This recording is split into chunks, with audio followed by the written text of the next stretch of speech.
ایک سوال یہ دریافت کیا گیا ہے کہ نظر کے مصارف کیا ہیں؟ نظر کے مصارف ٹھیک وہی ہیں جو زکوٰۃ کے، اسی لیے آپ نے اس کے بعد تحریر فرمایا کہ کیا نظر کے حصے میں سے آدمی خود بھی کچھ کھا سکتا ہے؟ نہیں کھا سکتا۔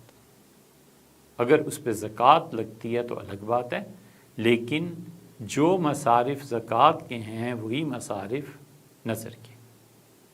نظر کا پیسہ، نظر کا گوشت، نظر کا جانور اللہ کے لیے جو متعین کیا ہے وہ نہ خود کھا سکتا ہے، نہ اس کے ماں باپ کھا سکتے ہیں، نہ اس کی اولاد کھا سکتی ہے۔ اصول اور فروع دونوں میں وہ حرام ہے، اور اسی طرح سادات پہ بھی حرام ہے، کیونکہ یہ نظر واجب ہے، ضروری ہے۔ تو نظر کا گوشت سادات بھی ہمارے نزدیک نہیں کھا سکتے، تو کیونکہ زکوٰۃ وہ لوگ نہیں لے سکتے نا، اصول میں بھی اور فروع میں بھی جیسے زکوٰۃ منع ہے ویسے ہی واجب نظر منع ہے۔ ایک اور سوال بھی کیا ہے اور وہ اسی سے متعلق ہے، اسے اچھی طرح سمجھ لینا چاہیے کہ زبان کے فرق کی وجہ سے امت میں بہت اختلاف پیدا ہوا ہے، لوگ دھڑوں میں تقسیم ہو گئے ہیں دو وجہ سے۔ ایک تو ایک دوسرے کی زبان نہ سمجھنے کی وجہ سے، اور ایک تہذیب کے فرق سے۔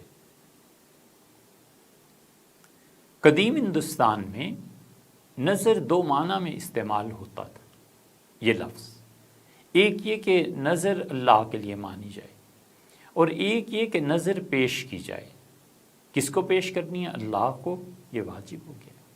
اور ایک یہ ہے کہ نظر پیش کی، تو اس کا دوسرا مفہوم یہ تھا کہ میں نے اپنی والدہ کی خدمت میں ایک جوڑا کپڑوں کا پیش کیا۔ اس نے کہا ابا حضور کو نظر پیش کی؟ اس نے کہا جی ہاں، میں جب انگلینڈ سے آ رہا تھا تو فلاں فلاں چیزیں لایا تھا، والد صاحب کے حضور میں نظر پیش کی۔ عزت اور احترام کے الفاظ استعمال کیے جاتے تھے۔ اچھا، اپنے استاد سے ملنے گئے تو کیا ہوا؟ ان کو نظر پیش کی، سب سے پہلے 1000 2000 10,000 روپیہ ان کی خدمت میں پیش کیا۔ یہ زبان کا فرق ہے، اس لیے کہتے ہیں کہ ایک نظر شرعی ہوتی ہے جو اللہ کے لیے مانی جائے، اور ایک نظر عرفی ہوتی ہے۔ عرف عام میں یہ لفظ ہمیشہ اردو سپیکنگ گھرانوں میں ہندوستان میں استعمال کیا جاتا تھا، اور کہتے تھے کہ حضرت کے پاس جا رہے ہو، نظر پیش کرنا۔ نظر پیش کرنے کا دوسرا آسان لفظ میں ترجمہ یہ لے لیجئے کہ کوئی تحفہ پیش کیا۔ فلاں آدمی بادشاہ بنا اور نظریں گردانی گئیں، یہ اردو ادب میں آپ کو محاورہ ملے گا۔ یعنی بادشاہ سے کم رتبے کے جتنے لوگ تھے، ہر ایک نے اپنی اپنی طرف سے کوئی نہ کوئی تحفہ پیش کیا اظہار محبت کے لیے یا اظہار عقیدت کے لیے۔ اس تحفے کا نام نظر ہو گیا۔ بڑے ابا کے حضور جاؤ گے تو نظر گرداننا، اس کا مطلب یہ تھا کہ کچھ نہ کچھ تحفہ لے کے جانا، نظر پیش کرنا۔ چونکہ پنجاب میں یہ الفاظ رائج نہیں تھے، اور یہ تہذیب بھی اتنی بڑی وسیع پیمانے پر رائج نہیں تھی کہ نظر پیش کیا کریں، تحفے تحائف دیا کریں۔ عزت اور ادب کے مدارج اس طرح زیادہ تر متعین نہیں تھے، تو یہاں یہ جو لفظ آیا نظر عرفی کا، لوگوں نے اسے نظر شرعی سمجھ لیا۔ یاد رکھنا چاہیے، شرعی نظر جو ہے وہ اللہ کے علاوہ کسی کی نہیں مانی جا سکتی، اور شرک کی قسموں میں سے ایک قسم۔ اس لیے جتنے بھی لوگ اپنے بزرگوں کی کوئی نظر پیش کرتے ہیں وہ شرعی نہیں ہے، وہ تو عرف میں ہوتا ہے۔ مثلا ایک آدمی نے ایک مزار پہ ایک نظر پیش کی، وہ نظر پیش کرنا کیا ہے؟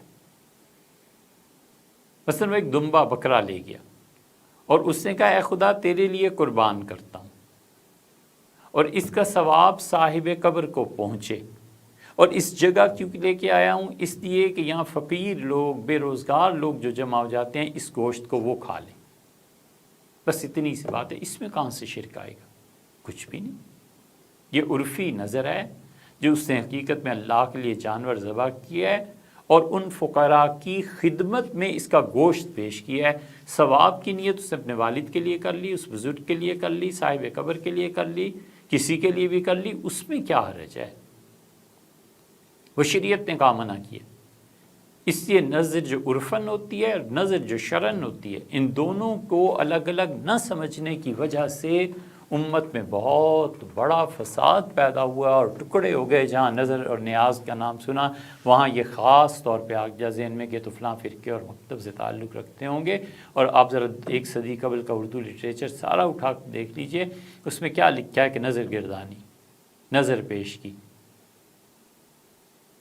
بھوپال میں خانقاہ میں گئے اور 11 اشرفیوں کی نظر پیش کی کہ حضرت آپ کے بعد کس کے پاؤں پکڑے. اس طرح کے جملے آپ کو ہر جگہ مل جائیں گے. تو نظر شرعی اللہ کے علاوہ ہرگز قطعاً کسی کے لیے جائز نہیں. اور عرفی نظر وہ زندوں کے لیے بھی ہوتی ہے، وہ وفات شدہ لوگوں کے ہاں جو لوگ کام کرتے ہیں ان کے لیے بھی ہوتی ہے.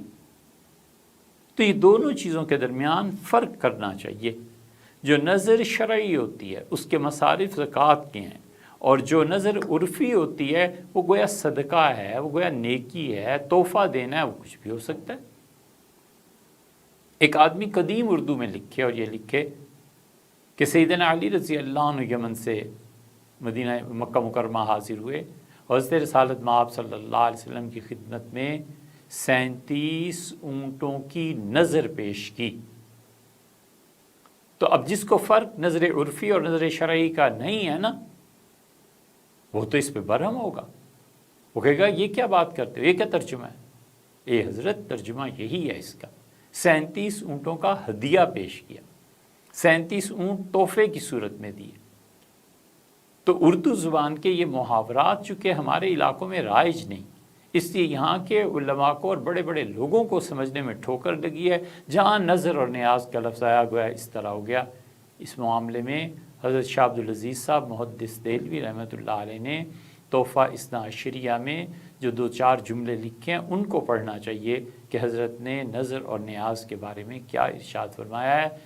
پورے ہندوستان اور پاکستان اور بنگلہ دیش اور ان سارے علاقوں میں اب کوئی شخص ایسا نہیں رہا جس کی حدیث کی سند حضرت شاہ ولی اللہ رحمۃ اللہ اور شاہ عبدالعزیز صاحب رحمۃ اللہ سے نہ گزر. تو کیا ان الفاظ کی بدولت حضرت شاہ عبدالعزیز صاحب اور شاہ ولی اللہ رحمۃ اللہ کو کافر قرار دینا ہے؟ کیوں نہ اب ہم اپنی جہالت کا اعتراف کریں کہ ہم نے کبھی اردو ادب کو، شاعری کو، ان چیزوں کو پڑھا ہو تو پھر پتہ چلے. غالب کر اس سفر میں مجھے ساتھ لے چلیں، حج کا ثواب نظر کروں گا حضور کی. بادشاہ سلامت کے متعلق معلوم ہوا کہ حج پہ جانے کا ارادہ کر رہے ہیں. تو غالب انہوں نے یہ شعر کہا. یہاں پہ نظر کس معنی میں؟ حج کا ثواب نظر کروں گا حضور کی، یعنی حج میں اللہ تعالیٰ جو مجھے ثواب دے گا میں آپ کی خدمت میں پیش کر دوں گا کہ اے پروردگار عالم جو ثواب مجھے دیا ہے یہ بادشاہ عالم کو بھی دے. یہ چیز ہے، یہ نظر عرفی ہے. اور نظر شرعی اردو کا کوئی شاعر، علامہ اقبال کیا اور سب کیا، ہر کوئی نظر کا لفظ استعمال کرتا ہے اور بالعموم وہ نظر کو عرفی معنی میں استعمال کرتے ہیں. اس لیے عرفی نظر وہ تحفے کے معنی میں ہے، وہ ہدیے کے معنی میں ہے، وہ خوشی کے اظہار کے لیے ہے. وہ اس موقع کے لیے جب کسی بڑے آدمی کی پروموشن ہوئی تو چھوٹے جو لوگ تھے ان کے گھر گئے، عہدے کے اعتبار سے چھوٹے تھے، اور انہوں نے جا کے کوئی چیز پیش کی. یہ نظر ہے.